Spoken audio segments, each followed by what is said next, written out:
tous. Nous sommes ici à Alice, enregistrant la conférence du 30 août à Alice Fatima. Aujourd'hui, nous allons penser à un contenu qui nous a été donné en 2010, une impulsion dans la ligne de Saint François, qui peut nous aider non seulement dans notre éveil, mais aussi dans notre maturité intérieure, à partir des éléments de la vie qui était l'expérience de Francis. Il n'y avait pas beaucoup de pratiques mystiques ou complexes, mais oui, la propre vie était son école. Et le titre aujourd'hui est « Vivre la vie comme elle se présente ». Avant, nous allons lire quelques questions intéressantes qui nous sont arrivées. Si vous avez des questions, vous pouvez les envoyer dans le menu et dans les prochaines conférences, nous les inclurons dans le contenu. Quelqu'un demande, que signifie spirituellement transcender le libre arbitre? Bon, le libre arbitre est une partie de notre expérience en ce moment, dans le cycle de cette race mentale qui développe. Nous avons choisi spirituellement pour cette expérience, comme si nous avions la prétention d'avoir le pouvoir sur notre destin, sur notre expérience. Mais le libre arbitre fait partie de cela. C'est un chemin très, très long de nombreuses vies. Maintenant, nous pouvons commencer la trajectoire de se relationner avec le libre arbitre en se souvenant, en éveillant dans le monde intérieur, et éventuellement combinant notre libre arbitre avec cet éveil qui vient à partir de ce commencement de relation avec la vie intérieure et supérieure. C'est une trajectoire, il n'existe pas de règle. Et selon la force de l'amour de chacun pour cet éveil, sera le rythme dans lequel ce libre arbitre sera éduqué et conduit vers ce qui est réellement notre chemin et notre évolution. C'est un long chemin. Ne nous trompons pas sur cela. Et quelqu'un demande, pourquoi les étudiants se fatiguent de la connaissance supérieure et ne persévèrent pas sur le chemin spirituel? Bien. Bon, beaucoup ont commencé ce chemin dans d'autres vies. Nous avons eu beaucoup d'opportunités dans l'univers et sur la Terre de commencer cette recherche que nous appelons le chemin spirituel. En général, un point en commun qui nous mène éventuellement à désister ou affaiblir cette adhésion à cela est de ne pas appliquer ce que nous savons ou nous ne persistons pas devant quelques épreuves. Et tout cela fait partie du chemin. Il n'existe pas un jugement, une évaluation de comment cela se passe. Ce sont des cycles. Et cela dépend de combien nous nous fatiguons de nous-mêmes, ou combien l'éveil spirituel prévaut sur l'insistance des expériences humaines, que cela va être harmonieux et nous allons faire des synthèses avec un peu plus de rapidité. Bien, quand nous prenons beaucoup de temps à vivre ce que nous savons, ce qui est correct pour notre vie, quand nous recevons une impulsion, nous identifions ce qui nous correspond et nous prenons du temps, nous jouons un peu avec cela. Et ce temps passé peut mener un éloignement du monde intérieur.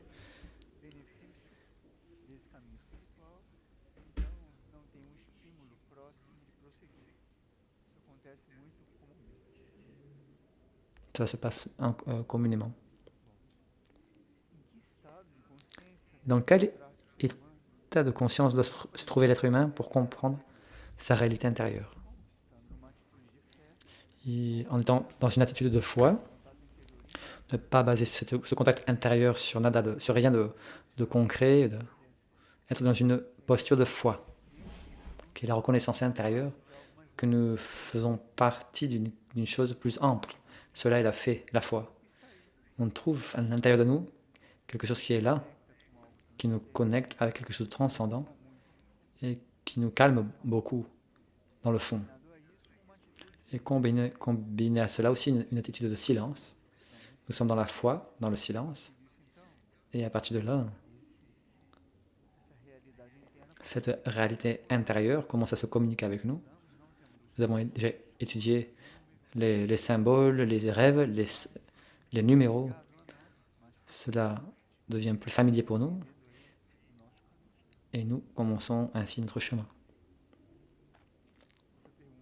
Notre question, quelles informations ont besoin ceux qui se décident à servir, animés par cette lumière intérieure? Contrôle de la parole et aimer le silence peuvent être deux impulsions importantes. Contrôle de la parole peut dire dans ce contexte, parler ce qui est nécessaire et donner priorité à la gratitude.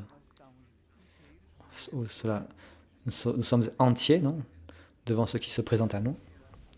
Cela aussi est contrôler la parole. Nous ne sommes pas là intérieurement une pensée critique ou une pensée hypocrite. Les intérêts, tout ce qui juge, non, dans notre conscience, cela emprisonne au fond et ne nous permet pas d'interagir avec une liberté saine, neutre, sereine, élevée, anonyme. Contrôler la parole. Et à partir de là, nous serons devant les meilleures opportunités de chaque moment. Et dans ce silence, dans cette absence de jugement, d'analyse, on se calme et tout cela devient un peu plus conscient. Et cette attitude, avec le temps, nous mène à recevoir les indications dont nous avons besoin. Comment recevoir les informations? En étant dans cette position, dans un lieu de simplicité, d'adhésion, de beaucoup d'humilité, de gratitude. Et à partir de là, tout se réorganise avec beaucoup de simplicité. Réellement avec beaucoup de simplicité. Je ne me souviens pas d'aucun être éveillé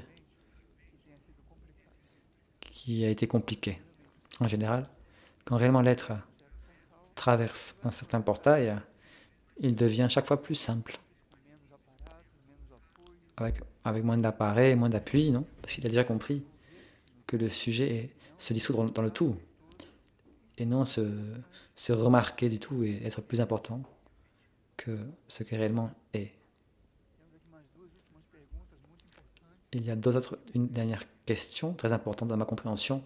Une dit, quelle est la différence entre choisir et discerner? C'est la même chose de choisir ou de discerner. Non, ce n'est pas la même chose. Choisir peut être plus lié avec un bénéfice propre. Nous choisissons quand nous mesurons, quand cela va être bon pour nous ou bon pour une situation, et quand cette décision coïncide avec notre perspective d'un bénéfice, de gagner quelque chose avec une situation. Et discerner est un peu plus mature, un processus mental un peu plus mature, qui est déjà plus dans le mental supérieur, qui a à voir avec quand nous cherchons à avoir une clarté sur ce qui est en jeu dans une situation donnée. Et à partir de là, avec une référence d'un point de la conscience, nous allons discerner ce qui doit être défini ou choisi ou compris, doit être mené en avant à partir de cette référence d'un point plus élevé de notre conscience intérieure. Choisir, c'est quelque chose de plus matériel, relié aux bénéfices, aux gratifications, rétributions, tout cela. C'est plus relié aux relations. Et discerner est un exercice de la conscience. Et nous pouvons, dans une même situation au quotidien, combiner ces deux choses. Nous choisissons et nous discernons. Quand nous donnons la priorité au développement spirituel, notre tendance sera discernée. Et en discernant éventuellement, comme nous verrons dans le contenu d'aujourd'hui, nous devrons contrarier quelques attitudes patrons de l'ego humain qui est l'auto-affirmation. Quand nous discernons, nous cherchons plus à l'intérieur de nous cette force intérieure, cette encre de la conscience plus profonde qui est cette force qui va nous lever ce ressort, non, à transiter ce nuage de la condition humaine sans nous confondre. Même si nous glissons, nous n'allons pas nous confondre. C'est un grand apprentissage. Et dernière question, qui peut être une grande stimulation pour nous, devant le thème du libre arbitre, est le suivant. Quelle instruction pouvons-nous absorber de la crucifixion de Jésus? Quel symbole y a-t-il dans cette image? Jésus est crucifié et apparemment passif ou abandonné à cette situation. Où est le pouvoir de Jésus en ce moment? Une instruction très importante, très élevée devant ce fait est la suivante. Il a été la référence de quelqu'un qui, même pouvant, a décidé de ne pas descendre de la croix. Parce que Jésus, étant celui qui il est, il aurait pu se dématérialiser, se disparaître de là. Il aurait pu vivre d'autres lois, non? Et simplement ne pas être là. Être juste.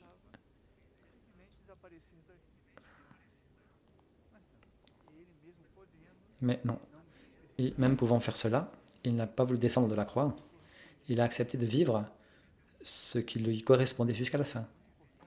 C'est une référence très importante en relation à cette question. Non?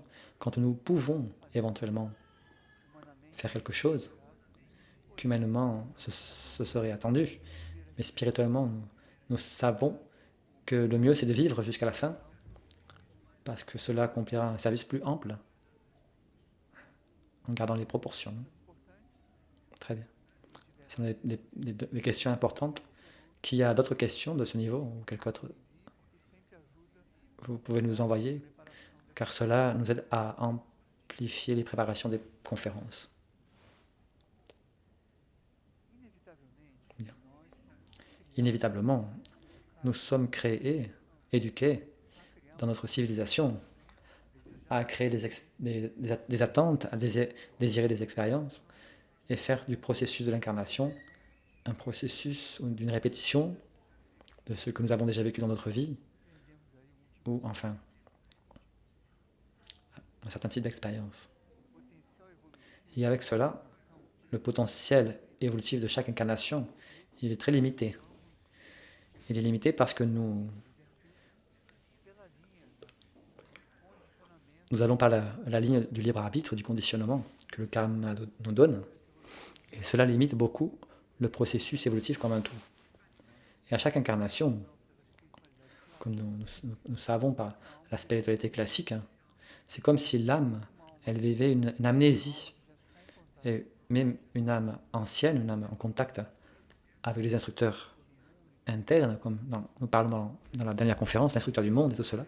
Quand cette âme incarne, elle traverse un premier moment d'endormissement, une amnésie, pour avoir éventuellement une nouvelle opportunité de reconstruire beaucoup de chemins et de trajectoires.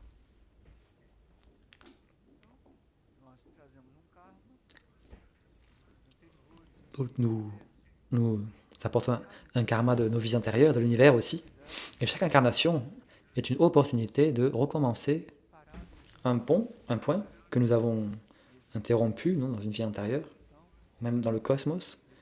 Et là, cela a un cycle d'éveil et d'opportunité.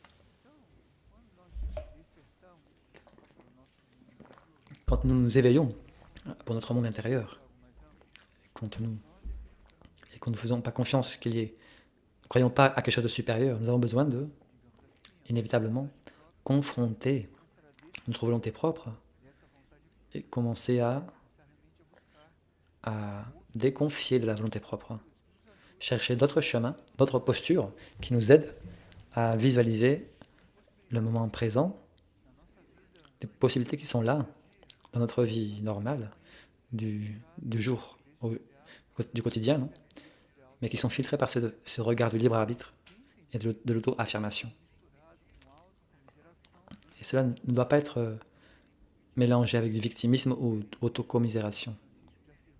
Ce que nous verrons, que François d'Assise nous porte, ce n'est pas une simulation de l'autocommisération ou du victimisme, mais si de quelqu'un qui sait déjà ce que signifie le filtre de l'égoïsme humain, cet exercice de l'égoïsme humain et comment cela réellement rend difficile de nous libérer de ce que classiquement dans la spiritualité est appelé la roue des incarnations.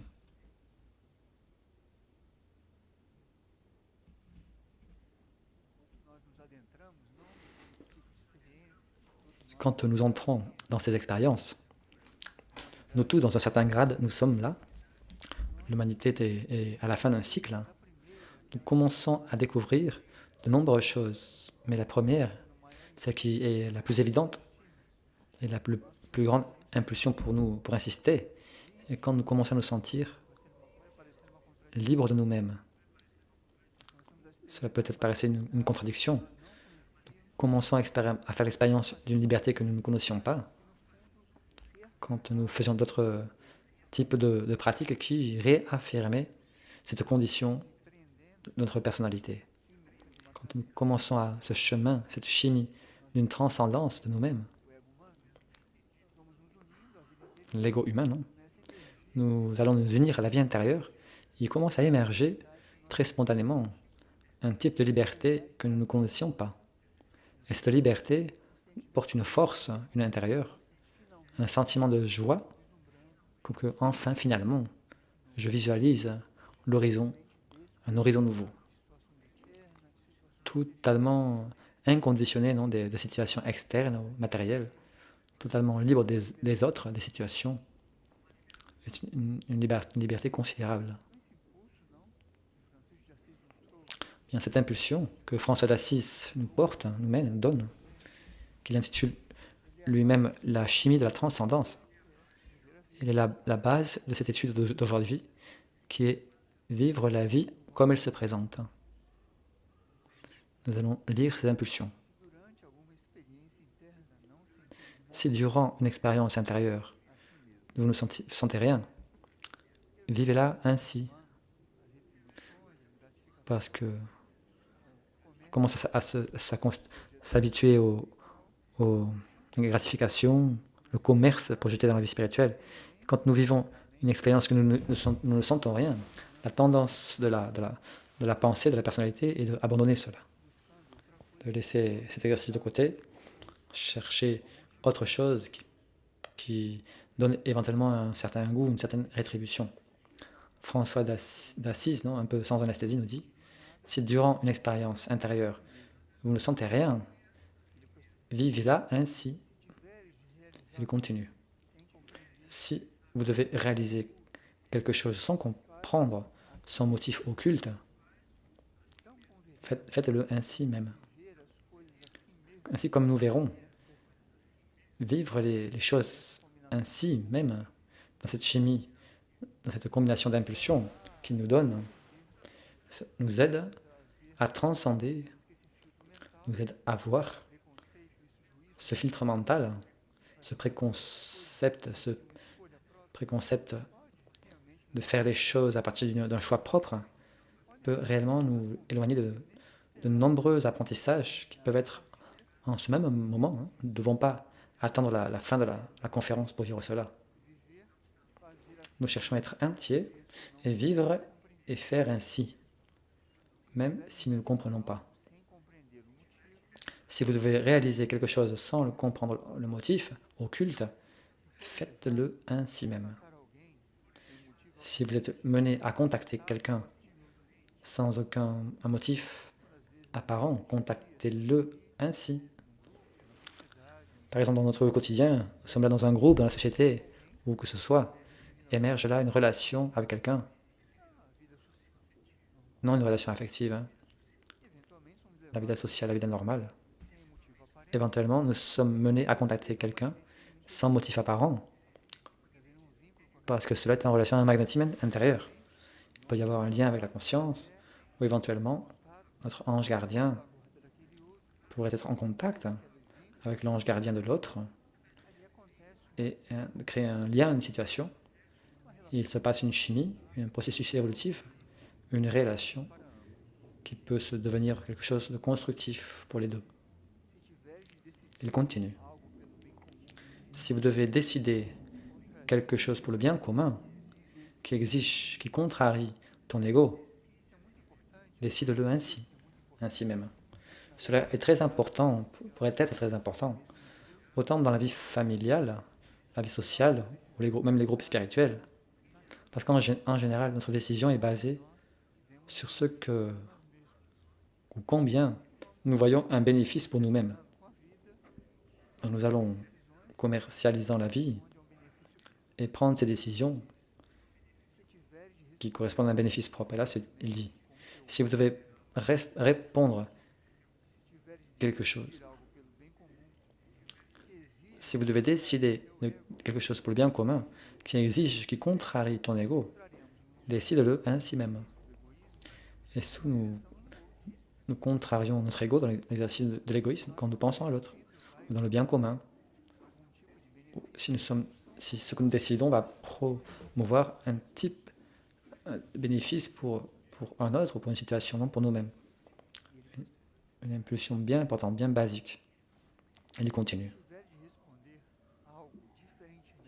Si vous devez répondre à quelque chose de différent, de comment ton ego répondrait, réponds-le ainsi même.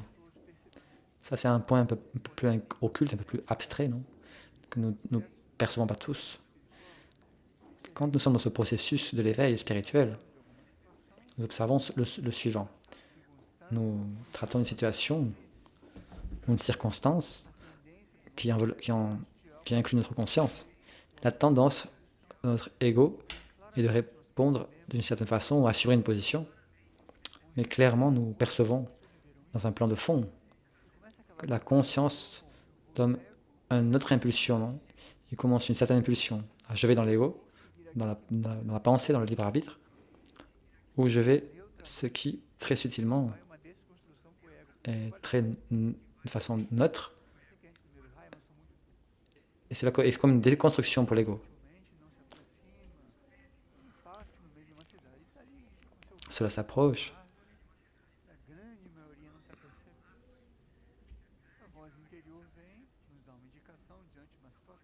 Cette voix intérieure vient, nous donne une indication devant une situation, et si nous sommes attentifs, commence une certaine bataille dans nous, entre où cela me contrarie mon ego.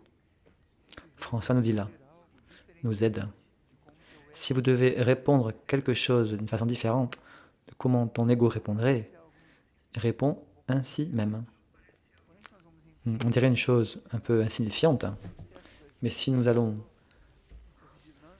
commencer ce processus de l'écoute intérieure, cette vigilance intérieure, avec le temps, notre âme va trouver un espace pour contenir l'autonomie de nos corps. Ça, c'est la préparation pour les initiations, préparation pour l'expansion de la conscience, c'est très important.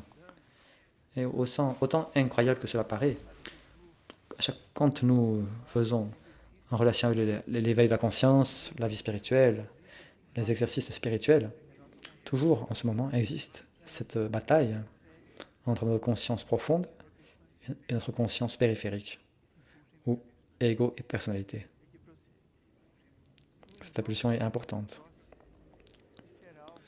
Si un frère ou sœur, un proche, dit quelque chose qui contrarie ta façon de penser, accepte-le ainsi même. Accepter dans cette impulsion, ce n'est pas nous soumettre à quelque chose qui contrarie notre conscience. La hiérarchie pourrait nous suggérer un type d'exercice avant d'entrer dans la lutte, non? Une autre perspective, accepte, accueille, écoute, laisse que cela touche ta conscience. Il va y avoir une chimie là, un processus intérieur, et ensuite vous allez avoir votre posture intérieure. Si un frère, un proche dit une chose qui contrarie ton mode de pensée, accepte-le ainsi. Imagine, si à chaque situation du jour, non, indépendamment de ces situations, si nous pourrions choisir ou discerner quelque chose, si nous pouvions avoir cet exercice d'accepter intérieurement un processus dans la conscience, hein, accepter là intérieurement quelque chose qui éventuellement contrarie notre mode de pensée, cela pour la pensée, c'est un grand exercice. Accepter quelque chose qui contrarie notre mode de pensée, c'est un exercice considérable. dans cette race mentale, notre pensée, entre guillemets, notre forteresse, qui garde tout un château intérieur, mais elle est très fragile.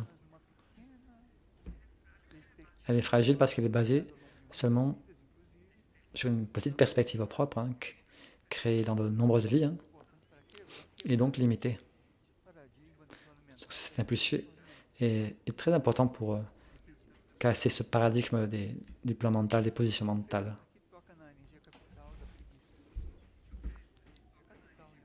Là, il parle de l'énergie capitale de la paresse. C'est l'énergie capitale, la paresse. François d'Assise nous dit, si on t'offre une tâche qui t'exige effort,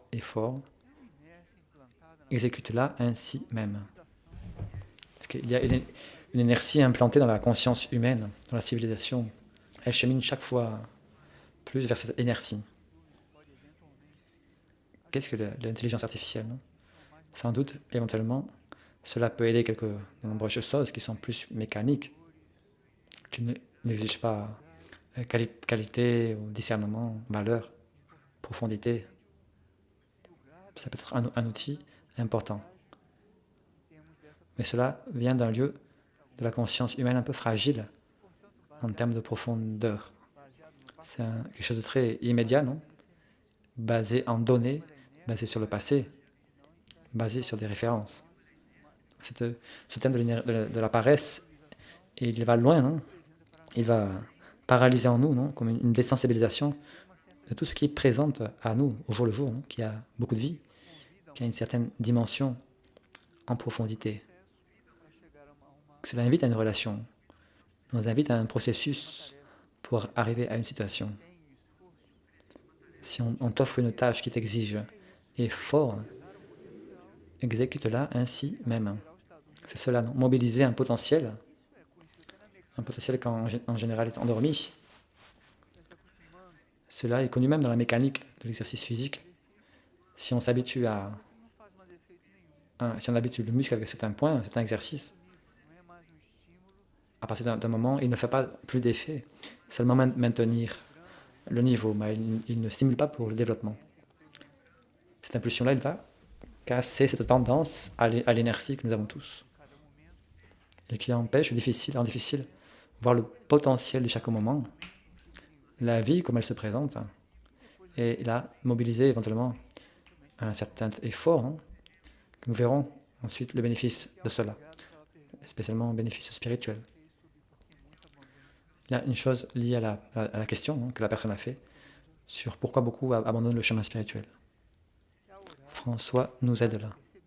L'impulsion dit, si en priant, vous ne percevez rien, priez ainsi même.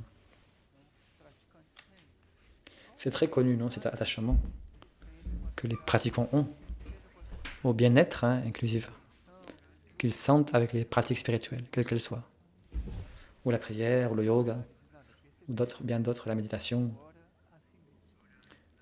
Donc si vous priez et vous ne percevez rien, priez ainsi même. Tout ce ainsi même, non, que François nous donne, c'est pour que nous puissions aller au-delà de ce filtre, de ces décisions, de ces options que notre personnalité fait au jour le jour, et qui sont réellement difficiles, que nous puissions absorber ou percevoir le potentiel que la vie nous donne dans ce moment exact. Dans ce moment exact, c'est ce moment exact. Si quelqu'un pense, non, quand la conférence termine, je vais commencer à faire l'expérience. Aussi, non. À ce moment, ce sera le moment présent. À ce moment, mais il n'existe pas notre moment que le moment présent. C'est notre pensée qui joue avec cette chronologie. Cela est inertie, non, parce que nous ne voulons pas mobiliser dans le moment présent tout le potentiel que ce moment présent donne. Et là, cela dit quelque chose en relié avec l'impulsion de la foi. Si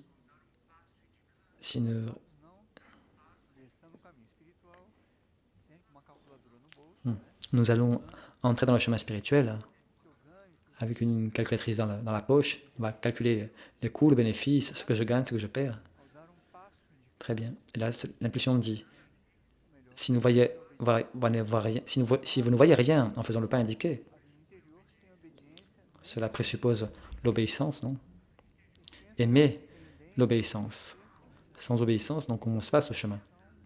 Sans cette tendance à obéir, cette tendance à suivre l'indication, nous n'allons pas réussir à continuer. Et sans l'amour, sans apercevoir que cela inclut notre être, parce qu'éventuellement, cela ne va pas inclure notre personnalité. Ça, c'est la lutte que nous vivons tous.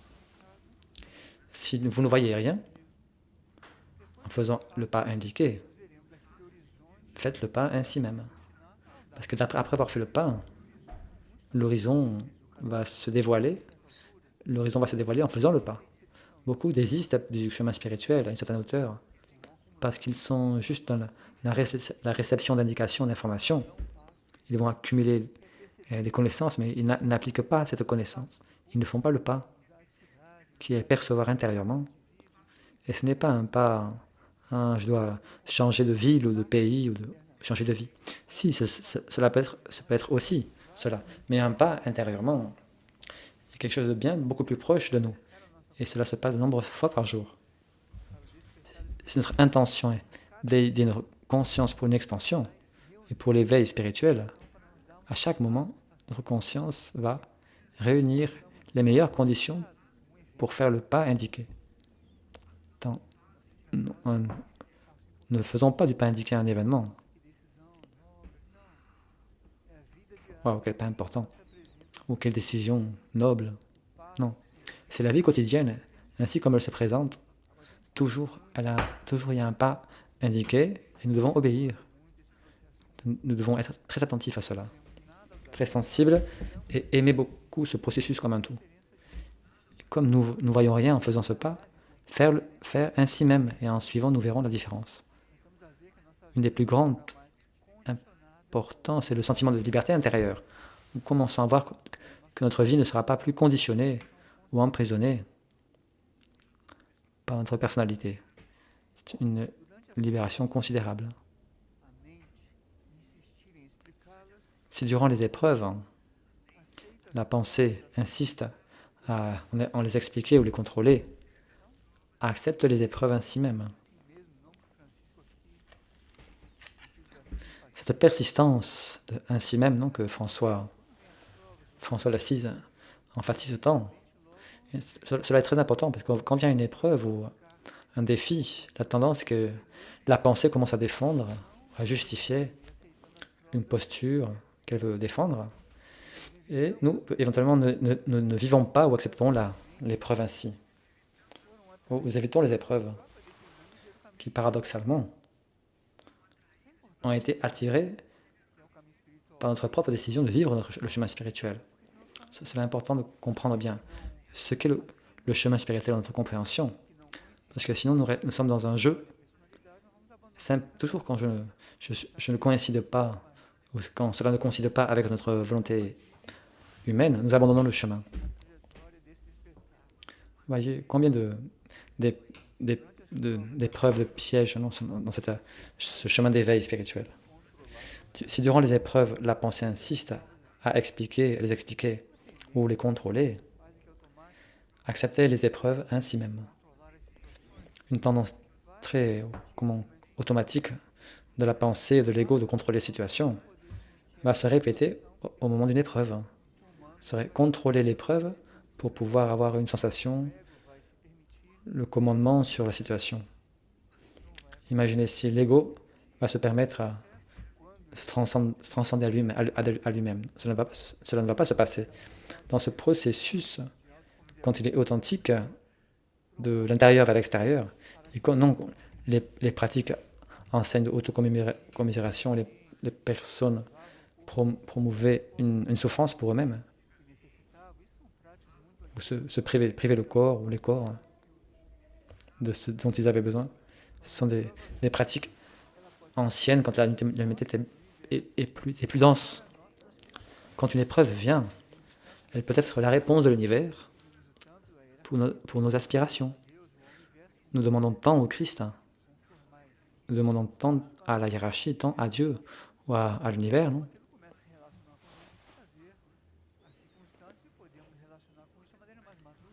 cela commence à se relationner avec nous et porter les circonstances de nous relier avec cela d'une forme plus mature et non égoïque et personnelle.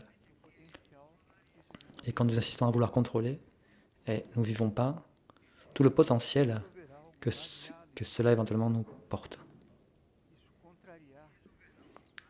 Si vous résolvez quelque chose basé sur votre nature profonde, et si cela contrarie vos tendances mentales, suivez l'indication ainsi même.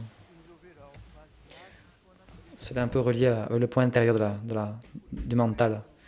Si vous résolvez quelque chose en relation avec votre nature profonde, quand nous étudions tous ces tons, non, tous ces thèmes, nous parlons toujours du même lieu, qui est le lieu où nous tournons vers la vie intérieure d'une façon pacifique, non d'une façon combative, d'une façon pacifique. Nous allons découvrir que nous existons dans d'autres octaves, dans d'autres dimensions, et que ce moi supérieur, ce moi profond, éventuellement, il y a une décision qui ne coïncide pas avec ce qu'humainement nous ferions. Vous voyez comme cela est important, car de nouveau, cela est le processus que l'humanité comme un tout vit, parce que l'humanité est arrivée à un moment de vivre une expansion de conscience. L'humanité, ce n'est pas un individu ou un autre comme avant, ou un groupe ou un autre comme avant dans les ashrams. L'humanité aujourd'hui vit la préparation pour une expansion de conscience à partir de cette promesse, de cet événement, cette prophétie qui est le retour du Christ.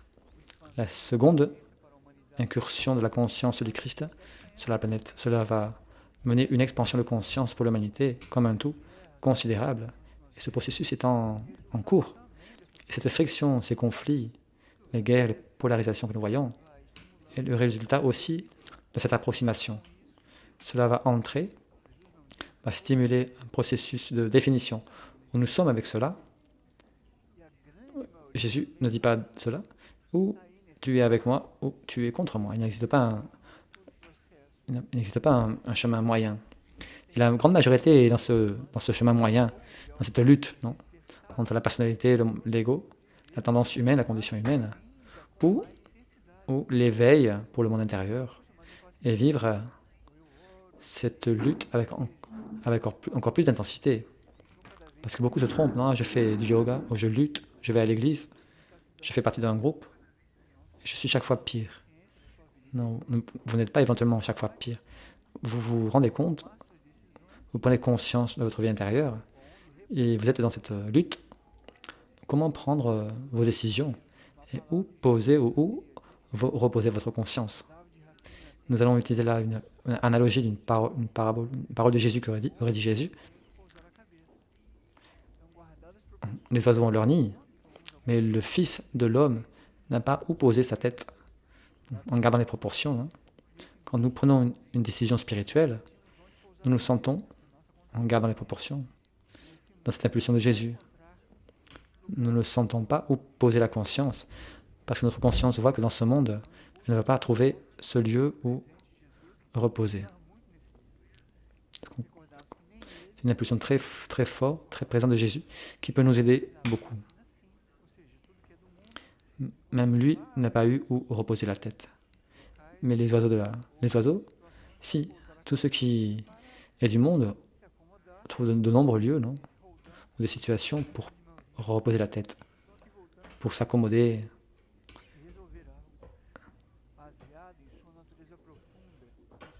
Revenons à l'impulsion. Non. Si vous résolvez quelque chose en basant sur votre nature profonde et cela contrarie vos tendances mentales, suivez cette indication ainsi même. C'est une clé importante de suivre cette indication ainsi même. Et après avoir suivi cela, nous allons voir l'horizon que cette indication voulait nous conduire. Nous n'allons pas voir avant, seulement après. S'il vient un frère qui vous dit quelque chose qui crée une réaction, incluez son point de vue ainsi même. Ce thème des réactions il est très ample. Nous préparons une conférence sur nos résistances et réactions. Derrière cela, il y a beaucoup de choses que nous pouvons comprendre et éventuellement ne pas nous tromper. Parce que derrière une réaction, derrière une résistance, il peut y avoir aussi un processus évolutif en cours. Mais ce n'est pas cela que Francis dit ici. Il dit, s'il vient un frère et vous dit quelque chose qui crée une réaction, incluez son point de vue ainsi même. Incluez ne veut pas dire que cela est correct ou incorrect, va prévaloir ou non. Inclure cet exercice de inclure un processus dans la conscience, nous allons éventuellement enrichir notre propre point de vue, même s'il contredit en apparence notre point de vue. Nous tous, dans le silence de notre orgueil,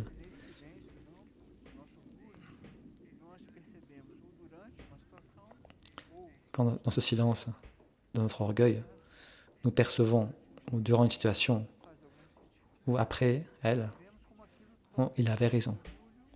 Oh, réellement, cela a un sens, non? Et nous voyons comme cela touche ce point, non? L'orgueil. L'orgueil est un peu occulte. Un exercice spirituel, subjectif, très important. Tout ce que François d'Assise nous porte là. Il continue. Si la vie t'a amené inespérément souffrance, inquiétude, embrasse-les ainsi même. Éventuellement, nous pouvons avoir une conférence sur cela que nous appelons, non? La souffrance, inquiétude. Parce que là, il existe beaucoup de souffrance, une source d'apprentissage très grand. Ce sont des cycles dans l'expérience de vie, d'incarnation. Un moment de synthèse, non? Où on se condense là, une possibilité d'apprentissage, de transcendance très grande. De nouveau, cela va traverser le filtre de l'interprétation mentale, de l'ego, du libre arbitre, hein, et cela ne va pas donner de façon tant explicite ce potentiel que la souffrance et l'inquiétude peut nous donner.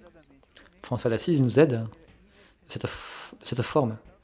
Si la vie te donne d'une façon inespérée,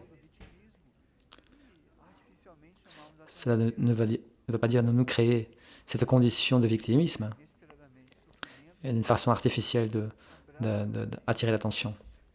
Si la vie te donne d'une façon inespérée inquiétude et souffrance, embrasse-les ainsi même. Et comment pouvons-nous, si cela est une chose véritable ou non, si cette souffrance, cette inquiétude est réelle ou non? Premièrement, quand cela est intérieur et que nous ne parlons pas de cela. Quand une inquiétude ou une souffrance, ce n'est pas une douleur. Souffrance, inquiétude, dans ce contexte, ce n'est pas douleur. Un type d'impulsion qui nous mène à une maturité, une chimie. Quand cela est véritable, quand cela reste en nous, et personne ne voit cela, c'est un processus intérieur. Donc seulement les âmes très liées avec le processus christique, non, qui sont sur le chemin de la compassion, ces âmes ont une tendance si grande à l'empathie, que même en marchant dans la rue sans connaître personne, sans connaître... Et cela éveille en nous un sentiment de compassion. Souffrance, inquiétude. Et cela est réel quand c'est un processus intérieur. Très peu perçoivent cela. Quand elles perçoivent, ce sont des âmes qui ont une tendance déjà à la compassion. Cela gère un type de relation humaine qui n'est pas ce qui se passe en général. Ni de la perspective de celui qui fait l'expérience de cela, ni celui qui participe de cela d'une certaine forme. La clé est embrasser cela même. Cela est une lutte très grande dans la conscience humaine.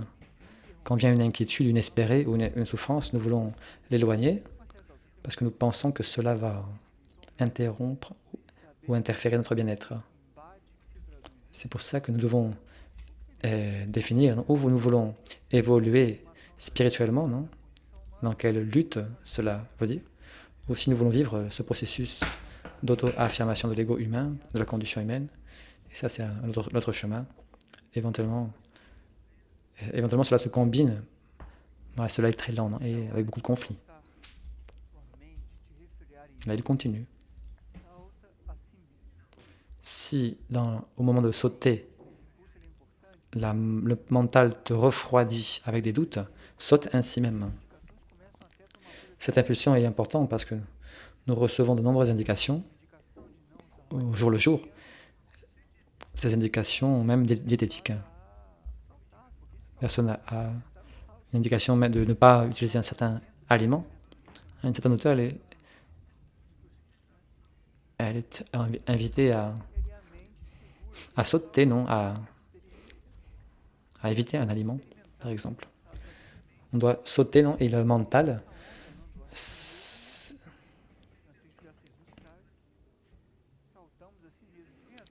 dans cette onde, non, de ainsi même, que François d'Assise nous porte, sauter ainsi même, parce que là vient le doute, non, seulement un peu, non, seulement une fois encore, ou je suis dans un nouveau cycle de l'expérience. Le point est, si au moment de sauter, si au moment, c'est un moment cyclique, hein, notre chemin, il se passe de façon cyclique. Si nous montons une échelle, non, c'est ainsi, non, un pied, nous appuyons, nous donnons l'impulsion, nous arrivons au prochain degré, et ainsi nous allons pour le prochain degré.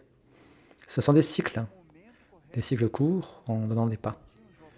Comme en caméra lente, c'est un processus, cela a un rythme, un moment correct, de sentir l'appui et lâcher le pied en arrière. De lâcher, c'est le moment de sauter, votre mental vous refroidit avec les doutes, sautez ainsi même. Comment nous identifier ce moment de faire un saut, ou si nous sommes devant le moment de faire un saut? Pour cela, dans le chemin spirituel mature et réellement stable, nous devons aimer ce chemin. Et dans cet amour, être dans cette vigilance continuelle, qui est comme un état de tension positif, une vigilance, qui à chaque moment, comme créature vivante, nous interageons avec l'univers, avec Dieu. Il n'existe pas à tel moment je vais me connecter avec Dieu. Ça, c'est quelqu'un qui affirme intérieurement qu'il est déconnecté. Non? Si je suis fils de Dieu, que je vis à son image, réellement je comprends finalement que je fais partie de quelque chose de plus grand. Je comprends mon être dans cette incarnation, ma conscience profonde. À chaque moment, je suis en contact avec l'univers. Alors, à n'importe quel moment, à son plaisir, non, il va me porter ce que j'ai besoin pour évoluer et communier de cette vie intérieure. Alors nous sommes, non qu'est-ce qui nous manque pour communier de cette réalité et interagir avec cela? Donc, nous sommes attentifs à ce moment de sauter, non, qui n'est pas déterminé ou créé par nous. Et là, il dit, si quelque chose te sollicite et si vous ne voyez pas un bénéfice propre, répondez ainsi même. Dans la vie karmique compulsive, nous travaillons avec, comme la grande majorité, nous avons toujours un intérêt. Je travaille ou je réponds à ce qui me rend une rétribution, une chose matérielle qui justifie, entre guillemets, ma réponse. Non? Spirituellement, quand quelque chose nous demande, nous ne voyons pas là un bénéfice propre, même ainsi nous répondons à cela. Nous entrons dans l'école de l'altruisme. Nous exerçons l'altruisme, de faire quelque chose, de répondre à quelque chose qui éventuellement ne donne pas un bénéfice propre. C'est un exercice, non? Une impulsion bien importante, non, que le quotidien peut nous aider à vivre. Si un frère se trompe dans quelque chose que vous avez confié, que vous lui avez confié, confiez nouvellement. Là, François d'Assise nous rappelle que personne n'est parfait, que l'important est confier dans le potentiel que l'autre a. Même s'il ne coïncide pas avec les résultats que nous espérons, quand une chose échoue, non, nous confions nouvellement. La chimie occulte, là, c'est en confiant nouvellement, non? Nous ajoutons quelque chose qui aide le frère, non, à éventuellement se tromper moins. Éventuellement, non, ne pas se tromper au même point, éventuellement. Ou se tromper d'une autre forme, hein. Ça, c'est le processus évolutif. C'est ce que nous appellerions accompagnement. Quelque chose de très rare dans l'humanité d'aujourd'hui. Si un frère se trompe dans quelque chose que vous l'avez confié, confiez nouvellement, ainsi même. L'humanité est beaucoup de vengeance, non? Si on a une profonde, très enracinée dans la chose humaine, de vouloir punir l'autre en lui retirant l'opportunité. Et cela contrarie complètement ce que nous appelons la rédemption. La rédemption. La rédemption, quand nous sommes menés à une situation qui, dans le passé, nous avons pris une décision mauvaise, non, éventuellement. Quand cela se représente, pour que nous prenions une autre décision, nous faisons un autre choix et nous rédimons cette décision intérieure. Et pour cela, nous devons créer l'opportunité, sinon cela ne va pas se passer. Beaucoup de fois, nous sommes là, non, ainsi même, d'offrir une nouvelle opportunité.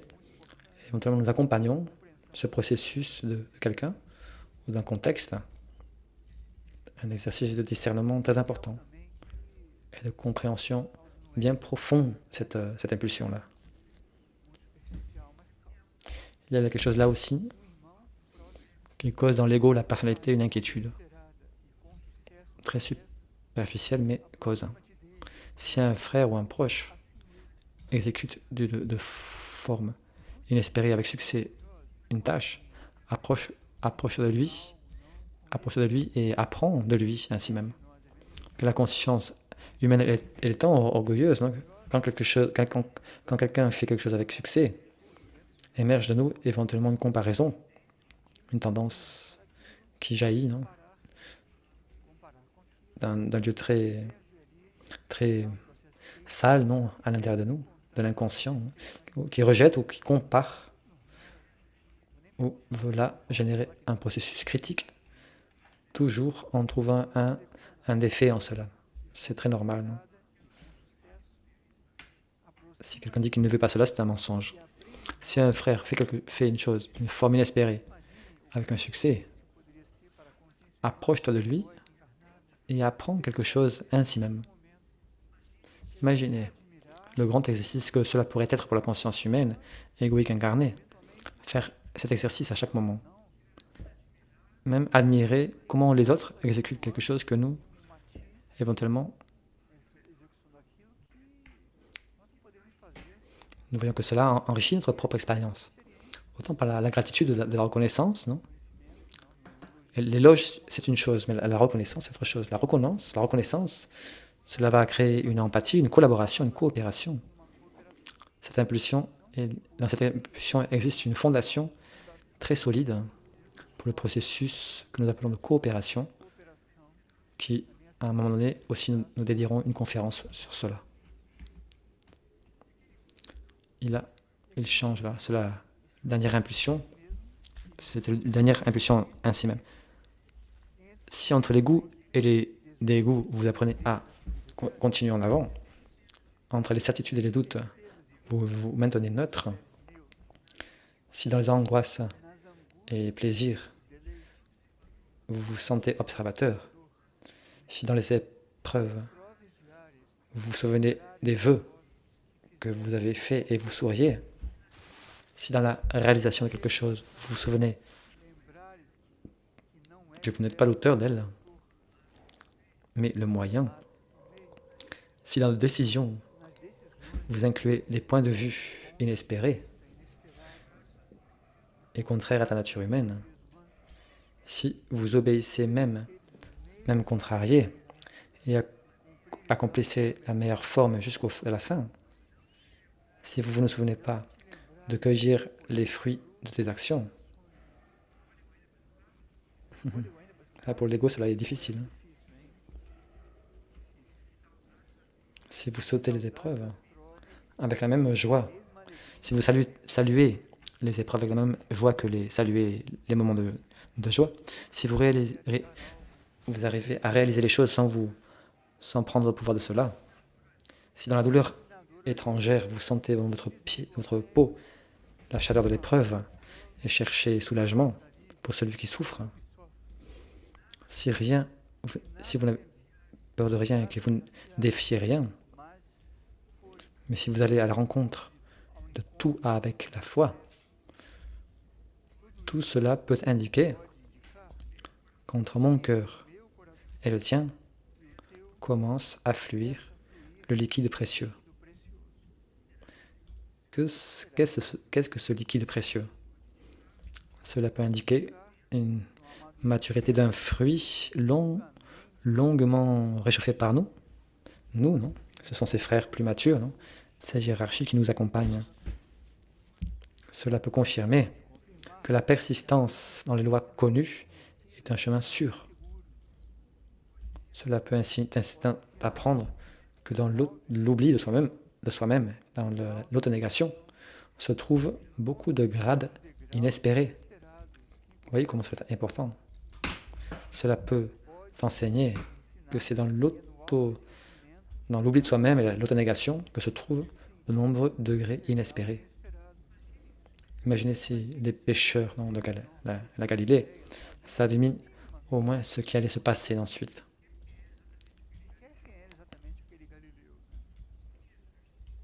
Jésus leur a dit, non?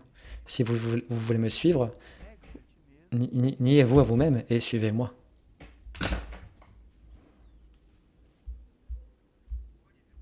Cela peut démontrer qu'il y a des chemins corrects par des chemins différents des vôtres. Vous voyez comme cela est plein d'espoir. Cela porte beaucoup d'espérance, qu'il existe une perspective. Et de nombreuses fois, notre âme nous porte vers des rencontres. Non?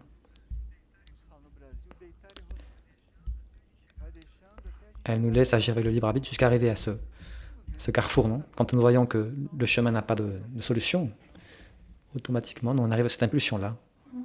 Cela peut démontrer qu'il y a des chemins corrects par des voies différentes des vôtres. Cela est important, la vie groupale évolutive, parce que ça a une combination d'efforts très riche, spécialement intérieurement.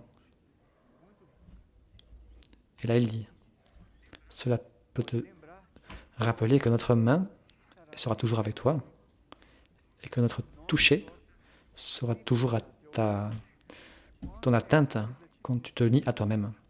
Cela peut indiquer qu'il est arrivé le temps de la rédemption. C'est ainsi qu'il termine. Une conscience tant simple, un exemple humain pour nous tous, si simple, si fraternel, si unique, du point de vue de la relation avec les règnes. Peu de hiérarchies incarnées en une relation avec les royaumes, comme François d'Assise a eu, non? Parce que ça a été sa tâche aussi, non? Toute cette impulsion de la création est manifestée en première personne, un grade d'amour fraternel comme il le vivait. Et se nier à nous-mêmes n'est pas par le chemin de la commisération ou du victimisme. Attention non, à commencer à créer des exercices de négation de nous-mêmes artificiels. La vie va nous mener à cela.